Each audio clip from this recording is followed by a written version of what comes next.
Terpantas, terkini dan sahih. Bila-bila masa, di mana jua. Berita di jari. Subscribe YouTube Bulletin TV3. Assalamualaikum dan salam sejahtera. Terima kasih kerana bersama Buletin 1.30. Saya Khairul Rizwan Azizan. Tajuk utama tengah hari ini. Kebocoran gas amonia, seorang maut, 3 lagi kritikal. Pengurus syarikat dan pejabat awam disiasat tuntutan palsu RM366,000.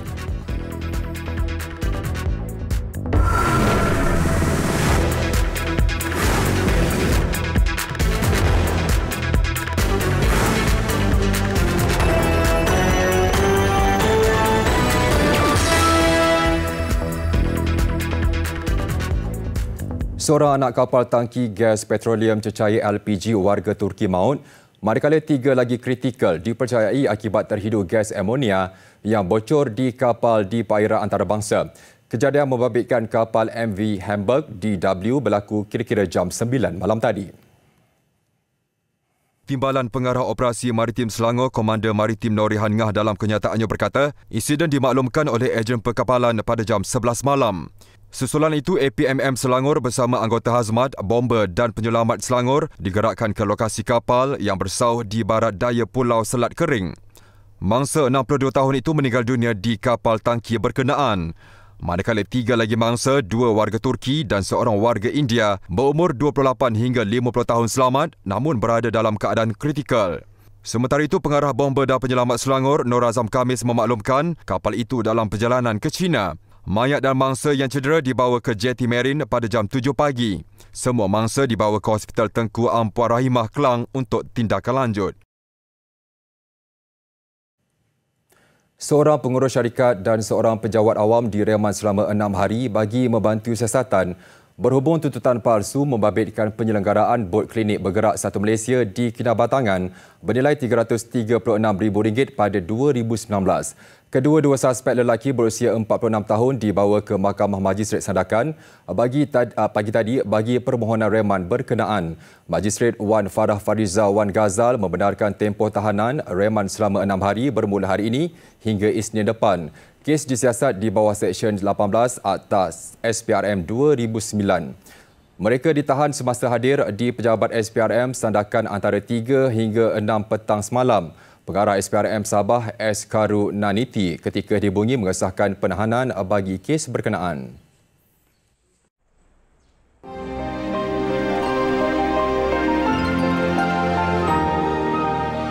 Vivo X60 Series. Fotografi definisi baru.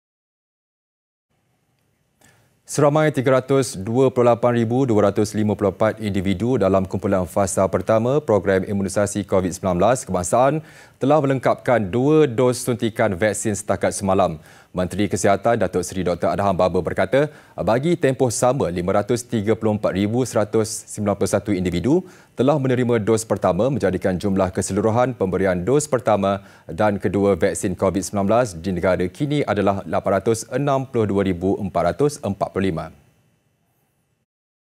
Menerusi infografik yang dikongsikan di laman Twitter rasminya hari ini, Datuk Seri Dr. Adham berkata 5 negeri menerima suntikan dos pertama vaksin tertinggi ialah Selangor dengan 73,433, diikuti Sarawak, Perak, Sabah dan Kuala Lumpur. Sementara itu, 5 negeri yang melengkapkan kedua-dua dos suntikan vaksin COVID-19 tertinggi setakat ini ialah Selangor dengan 41,043 individu, diikuti Perak, Sabah, Kuala Lumpur dan Sarawak. Mengikut perancangan program imunisasi berkenaan, tempoh pelaksanaan fasa pertama pemberian vaksin yang bermula Februari hingga April ini akan melibatkan 500,000 anggota barisan hadapan termasuk petugas kesihatan. Fasa kedua yang dijangka bermula April hingga Ogos tahun ini membabitkan 9.4 juta warga emas berusia 60 tahun ke atas, kumpulan rentan dan orang kurang upaya. Manakala fasa ketiga dijadualkan bermula Mei hingga Februari 2022 membabitkan individu 18 tahun ke atas dengan sasaran kira-kira 14 juta orang. Majlis Agama Islam dan Adat Istiadat Melayu Perlis (MAIPS) membenarkan aktiviti mengimarahkan masjid dan surau termasuk mengadakan solat tarawih di seluruh negeri sepanjang Ramadan ini.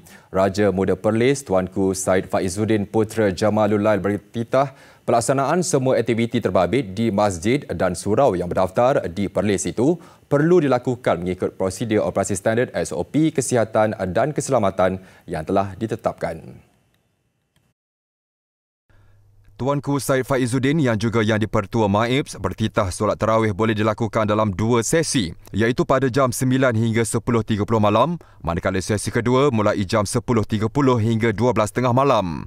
Tuanku Said Faizuddin turut bertitah masjid dan surau tidak dibenarkan menjemput imam dari luar Perlis kecuali yang telah mendapat kebenaran khas daripada Jabatan Hal Ehwal Agama Islam Perlis JAIPS.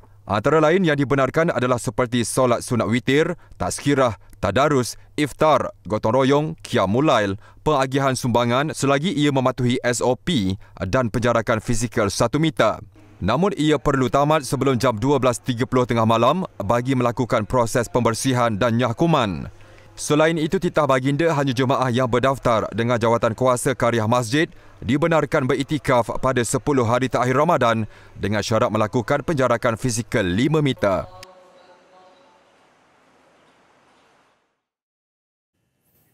Pembinaan pelabuhan baru di bawah program pembangunan bersepadu Zon Ekonomi Pesisiran Pantai Melaka MWAYS dijangka memperoleh pulangan pelaburan sehingga 20 bilion ringgit. Ketua Menteri Melaka Datuk Seri Sulaiman Mat Ali berkata ia bakal menjadi mercu tanda baru ekonomi negeri itu yang akan dilaksanakan melalui inisiatif swasta dan kerajaan meliputi kawasan tambakan pesisir pantai sepanjang 33 km dan berkeluasan 10,117 hektar. Bagaimana mereka boleh melihat pelan strategik kita, boleh melihat kita punya we call it apa ni? Bukan dipanggil master plan kita. We have the master plan already. Jadi dia boleh tengok ke situ kluster-kluster mana yang ataupun nukleus mana yang mereka rasa mereka boleh beri minat, sama ada pelabuhan, tourism and residential, perindustrian, maritime activity. So mereka boleh pilih, boleh melihat apakah jenis pelaburan yang sesuai dengan negara mereka. Tambah beliau, MWAYS adalah koridor ekonomi baru dan pelaburan berimpak tinggi bernilai kira-kira 100 bilion ringgit. Katanya ia akan dilancarkan esok dengan jangkaan siap dalam tempoh 15 tahun bakal mewujudkan 5,000 peluang pekerjaan. MWAYS antara projek pembangunan yang dirangka melalui Pelan Pembangunan Komprehensif Hala 7 Melaka Lestari. Ia melalui 3 fasa iaitu pelan jangka pendek, sederhana dan panjang bermula 2020 sehingga 2035. Terdahulu, Datuk Seri Sulaiman menghadiri sesi temu bual program wawancara Malaysia hari ini di TV3 pagi tadi. Hadir sama Ketua Pegawai Eksekutif Rangkaian Televisyen Media Prima, Datuk Khairul Anwar Saleh. Projek pengangkutan bas Rapid Transit IMBRT wilayah Iskandar Malaysia di Johor Bahru akan dilancarkan esok bagi ujian rintis selama 3 bulan. Projek membabitkan kos 2.56 bilion ringgit yang dibiayai kerajaan pusat sebanyak 1 bilion ringgit, manakala bakinya adalah kerjasama sektor awam dan swasta. Laporannya bersama Zahir Senapiah. Silakan Zahir. Tugas di studio, saya kini berada di kawasan Iskandar Malaysia di mana besok bakal tercipta satu lagi sejarah, iaitu kenderaan IMBRT akan dilancarkan di wilayah Iskandar. Jadi bagi mendapatkan penerangan mengenai pelaksanaan projek IMBRT ini, kita bersama Encik Rudi yang juga pengarah projek. Jadi Encik Rudi boleh jelaskan persiapan bagaimana yang sedang dilakukan untuk pelancaran besok. Terima kasih. Kami di pihak IRDA telah mengadakan persiapan untuk pelancaran sistem pengangkutan awam yang terulung yang pertama di Malaysia. Kita melalui ujian rintis ini, kita akan membawa beberapa kenderaan-kenderaan yang mempunyai inovasi tahap inovasi yang tinggi, ya, supaya untuk kemudahan rakyat di Iskandar Malaysia. Jadi apa kemudahan ataupun kelebihan kenderaan yang akan kita lancarkan? Yang pertama, persediaan yang kita memberikan kepada rakyat Iskandar Malaysia ialah dari segi tahap perkhidmatan yang lebih mesra rakyat. Yang dari segi kemudahannya, laluan-laluan yang kita garapkan untuk Iskandar Malaysia, laluan yang lebih menyeluruh. Dengan itu kita memerlukan beberapa jenis kenderaan yang contoh yang mempunyai tahap inovasi yang tinggi, yang memberikan lebih benefit kepada environment dan juga kepada rakyat. Jadi apa harapan dengan pelancaran ini? Kami harap rakyat di Iskandar Malaysia bersama-sama datang ke galeri kami di Anjung untuk melihat sendiri perancangan kami untuk masa yang terdekat dalam 2 hingga 3 tahun ini, kerana kita akan memulakan pelaksanaan pembinaan sistem IMBRT. Datang bersama, beri pandangan kepada kami supaya kami dapat menerapkan dalam pelaksanaan kami. Okay, terima kasih banyak Encik Rudi. Jadi sekian dulu laporan saya daripada wilayah Iskandar Johor Bahru ini. Kembali bersama rakan setugas di studio. Silakan.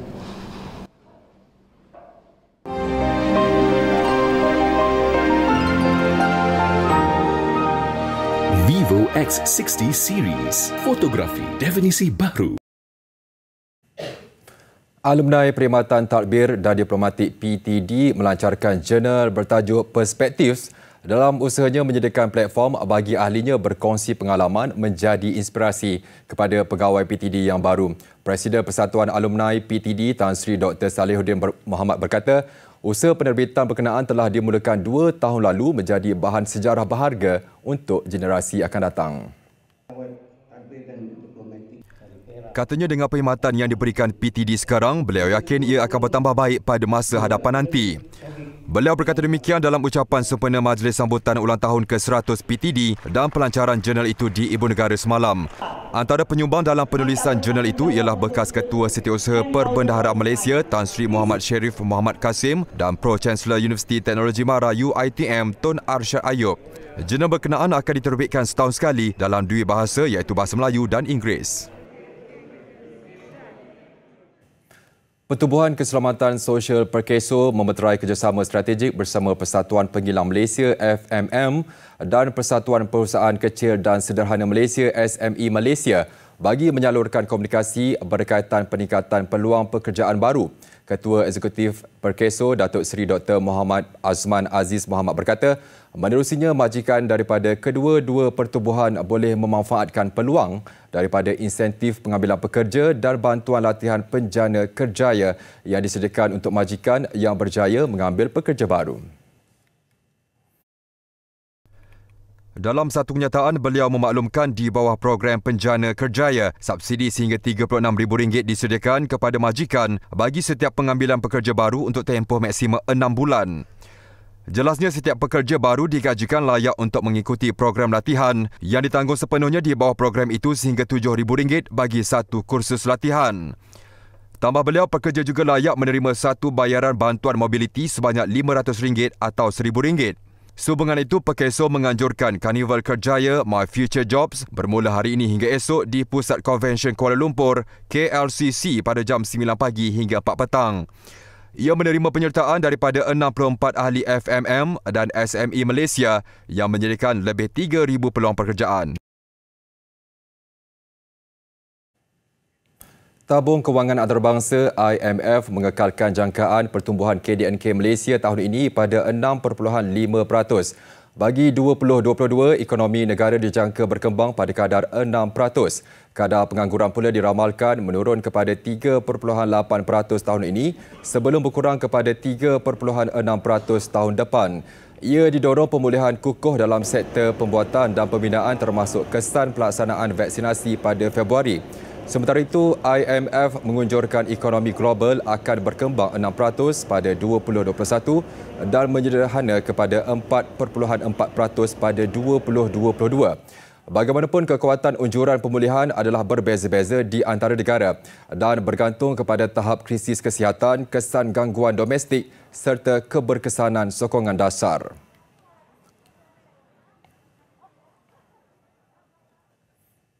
Mitsubishi Motors Malaysia mencatatkan prestasi jualan tertinggi dalam sejarah pada 4,156 unit bagi suku keempat tahun kewangan berakhir 31 Mac 2021.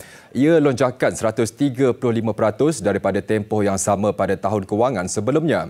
Bagi tempoh dikaji, Mitsubishi Motors juga muncul 3 jenama bukan nasional yang mencatatkan prestasi jualan paling tinggi bagi 3 bulan berturut-turut. Bagi tahun kewangan 2020, syarikat itu mencatatkan peningkatan jualan 51% dengan 11,554 kenderaan dijual berbanding tahun sebelumnya.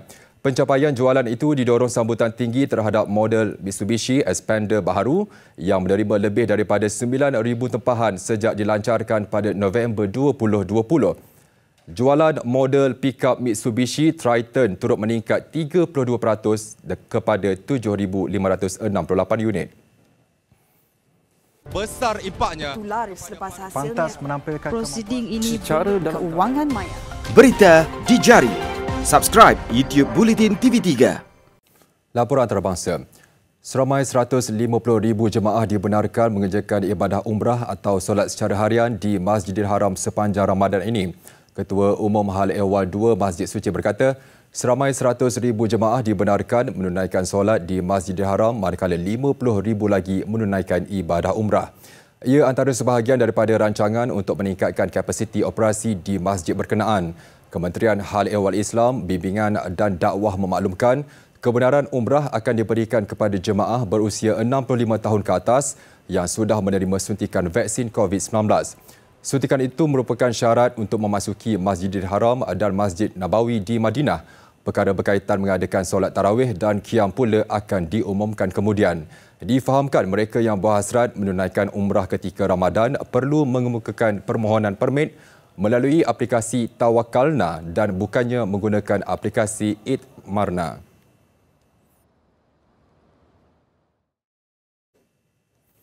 Iran merekodkan kadar jangkitan tertinggi harian COVID-19 dengan lebih 17,000 kes dalam tempoh 24 jam.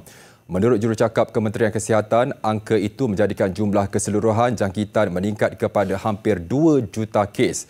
Sebelum ini, bacaan tertinggi jangkitan harian yang pernah dicatatkan ialah 14,051 kes. Angka maut pula direkodkan melebihi 63,000 kematian dengan 174 kematian baru. Kementerian itu turut memberi amaran jangkitan akan terus menular pada skala lebih besar. Ketika ini, banyak bandar besar termasuk Tehran dikategorikan sebagai kawasan merah. Negara itu sebelum ini dikritik ekoran keengganannya melaksanakan perintah berkurung bagi mengurangkan risiko penularan pandemik berkenaan.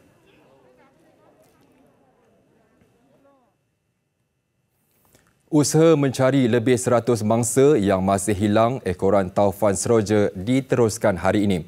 Setakat ini 120 mangsa dilaporkan maut, manakala lebih 10,000 lagi hilang tempat tinggal. Usaha pasukan pencarian berdepan kesukaran kerana perlu membersihkan timbunan serpihan akibat tanah runtuh dan banjir lumpur. Kesemua mangsa yang terselamat kini ditempatkan di beberapa lokasi penempatan sementara. Setakat ini 86 mayat yang ditemui di kepulauan terpencil berhampiran Timor Leste. Manakala 34 lagi disahkan maut sejak bencana itu mula membadai Ahad lalu. Besar impaknya. Laris selepas hasilnya. pantas menampilkan prosiding ini secara keuangan maya. Berita di jari. Subscribe YouTube Bulletin TV3. Sukan. Bola sepak kempen Liga Super terus rancak menyaksikan 4 perlawanan berlangsung malam tadi. Paling mencuri tumpuan ialah kejayaan Penang FC yang naik tangga ketiga selepas menewaskan Melaka United, sementara Johor Darul Takzim JDT memperkukuhkan kedudukan di Persada Liga selepas membenam Sabah 4-1. Hasrat Sabah untuk meleburkan rekod tanpa kalah JDT bukan sahaja tidak kesampaian, malah mereka dibelasah skuad Harimau Selatan 1-4 di laman sendiri. JDT tidak perlu menunggu lama untuk meledak 2 gol ketika permainan baru berlangsung 8 minit. Arif Aiman Muhammad Hanafi membuka tirai jaringan buat skuad Harimau Selatan pada minit ke-7 sebelum Beckson da Silva berjaya menyumbang gol dalam percubaan pertamanya seminit kemudian. Sabah akhirnya berjaya memperoleh gol pertama pada minit ke-57 hasil sepakan penalti pemain import mereka, Levi Clement Madinda. Bagaimanapun, JDT sekali lagi berjaya menjarakkan kedudukan hasil satu serangan balas pantas minit ke-67 yang disudahkan Da Silva bagi menjadikan kedudukan 3-1. Pada minit ke-86, giliran Velasquez pula mencetak nama sebagai penjaring apabila menyempurnakan sepakan penalti selepas bola terkena tangan pertahanan Sabah. Kedudukan 4-1 kekal sehingga pengadil perlawanan Suhaimi Mat Hassan meniupkan wisil penamat. Dalam satu lagi aksi, Penang FC mempamerkan aksi garang selepas meraih kemenangan 2-1 ke atas Melaka United di Stadium Hajabat Melaka malam tadi. Penang yang lebih tersusun mula mencipta peluang menerusi gol pembukaan Anselmo Casagrande pada minit ke-39. Babak kedua memperlihatkan pelawat terus mengganas selepas sekali lagi Casagrande meledak gol kedua pada minit ke-48. Ketinggalan 2 gol, skuad Hang Tuah cuba merapatkan jurang menerusi tandukan pemain gantian Stephen Nikolic pada minit ke-62. Melaka giat mencari gol penyamaan namun setiap usaha mereka gagal membuahkan hasil sehingga whistle penamat. Kekalahan itu jelas menambah derita buat Melaka selepas pemotongan 3 mata dan tewas 0-3 kepada JDT. Bagi Penang, ini kemenangan ketiga berturut-turut untuk muncul pencabar terkuat musim ini, hanya 3 mata di belakang pendahulu JDT. Kedah terus menjadi pencabar terkuat JDT selepas berjaya bangkit dari ketinggalan untuk menewaskan Selangor 2-1. Lebih manis 2 jaringan yang dihasilkan Pa Sherman dan Kipre Cice dalam tempoh 6 minit membolehkan Helang Merah mengumpul 16 mata untuk kekal di kedudukan kedua, 1 mata di belakang JDT. Red Giants lebih dahulu di depan menerusi jaringan Oliver Buff yang menyempurnakan hantaran Daniel Asri pada minit ke-33. Kebangkitan Kedah bermula pada minit ke-79 apabila Sherman menjayakan kedudukan menerusi sepakan penalti selepas dia dijatuhkan tim Hubak. Hanya 6 minit kemudian, Cice mengecewakan Red Giants di laman sendiri apabila meledak gol kemenangan Helang Merah minit ke-85 yang kekal sehingga tamat permainan. Sekian Buletin 1.30 60 tahun lalu. Yuri Gagarin melakar sejarah sebagai manusia pertama ke angkasa. Mural memperingatinya kini dilakar di beberapa bangunan di Moskow. Saya Khairul Rizwan Azizan, salam hormat dan Assalamualaikum.